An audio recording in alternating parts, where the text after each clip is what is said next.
Hey everyone, thank you so much for joining. I'm Joe Peterson. I'm the Chief Analyst at ClearTech Research and the Vice President of Cloud and Security for Clarify 360. And I'm here today with Mr. George Finney, CISO from the University of Texas System. Hi, George. Howdy, thank you so much for having me today. Thank you so much for taking the time on this very hot Friday afternoon and joining me. Guys, in case you haven't seen or visited with us on the podcast before, ClearTech Loop, we're in the know and on the move. We're focused on delivering sharp, real-time insights at the intersection of cybersecurity, cloud, and AI security. And George is the perfect guest for me to ask some questions that I've got. But before we do that, George, tell us what you do with the University of Texas System. Oh, so gosh, I do everything relative to security. The University of Texas System is 14 institutions, over 250,000 students, over 100,000 employees. I'm still getting my arms around all of the amazing work, the teaching, the research that we do here with the University of Texas System. Each institution has its own CISO, and I'm kind of the CISO of CISOs, if you will. But it's a really amazing opportunity. I love being in higher education because of the mission that we have. We protect students, and in a lot of ways, students are sometimes lifting whole families out of poverty through higher education. So, the impact that we can have as security practitioners protecting those students is just incredible. I've had the opportunity to be in higher education for over 20 years now. It's just been such a rewarding career. Part of why I stayed in higher ed was to write books. I've written several books. The last couple, Project Zero Trust was just inducted into the Cyber Hall of Fame. And my sequel to Project Zero Trust, it's called Rise of the Machines. It deals with zero trust and artificial intelligence. So I know we'll jump into that a little more, but just an incredible journey. And I think I just love being in cybersecurity because we can stay on the cutting edge and really play with some interesting stuff and help make a difference in the world. Well, that's lovely. And to talk about how popular your book is, I saw you at RSA and I was going to come over and say hi, but I couldn't get around you for all the people that were around you wanting to get your signature on their book. And I'm like, oh, heck, I'll just talk to him later. So there you go. If you haven't, George, give another shout out to your book title, because I think folks might want to pick it up. Yeah, so volume 1 was called Project Zero Trust, and volume 2, it just came out this June. It's called Rise of the Machines, a Project Zero Trust story.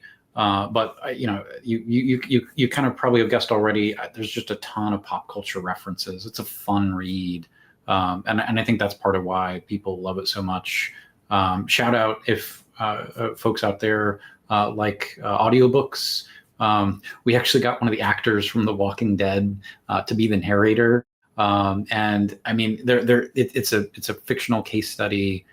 So there are characters in the book, and he does the character voices. It's fantastic.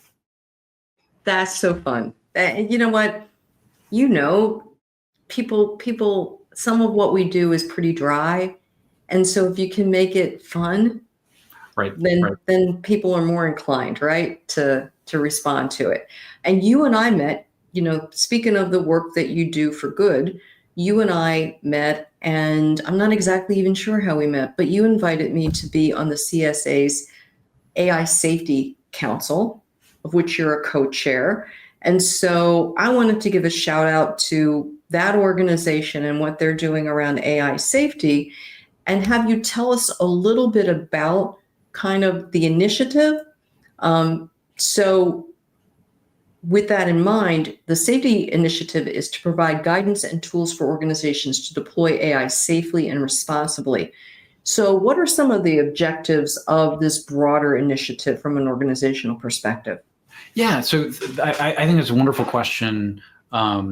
and I think let's start with where we're at with artificial intelligence and cybersecurity. So I love that the Cloud Security Alliance is taking kind of a leadership role around AI, because essentially we're at the same place that we were 15 years ago when cloud security started to get rolled out. And when you look at the history of the CSA, it really took, I mean, years to build this community. There was a lot of skepticism at the time. People didn't want to go to the cloud. And we lost a lot of visibility as security practitioners as organizations made that change. The same is true for artificial intelligence, right? We don't have the observability or the transparency into how the decisions are being made. We're still kind of building the tools to help secure AI safely, building guardrails and those kinds of things, that AI firewalls. But really, the AI Safety Initiative, it grew out of the CSA, right? So they have a massive community of security, cloud security practitioners all over the world.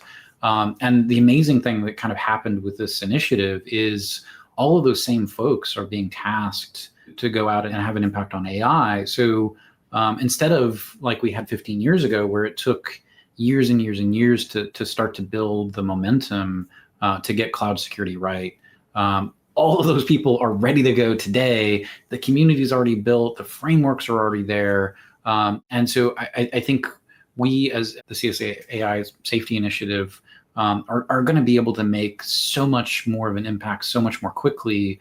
And I think we have to get AI security right. We know how much of a difference that's going to make for our world as a whole. And so the CSA is publishing papers around AI security. Folks may have heard of the CSA Star Registry to vet vendors.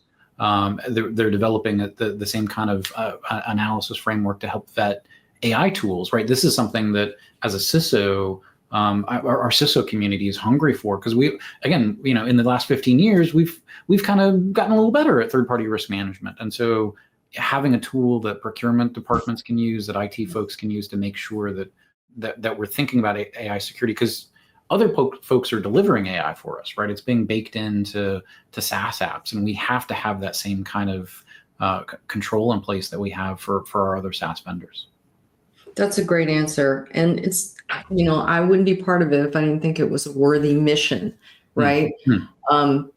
So you've managed to assemble this really top-notch group of experts to volunteer their time, partly because, of your reputation and the fact that people want to work with you, which is kudos to you, right? As you and your co-chair assembled the team, what was your goal in terms of output from the folks that you've assembled? What do you hope to accomplish in the next year?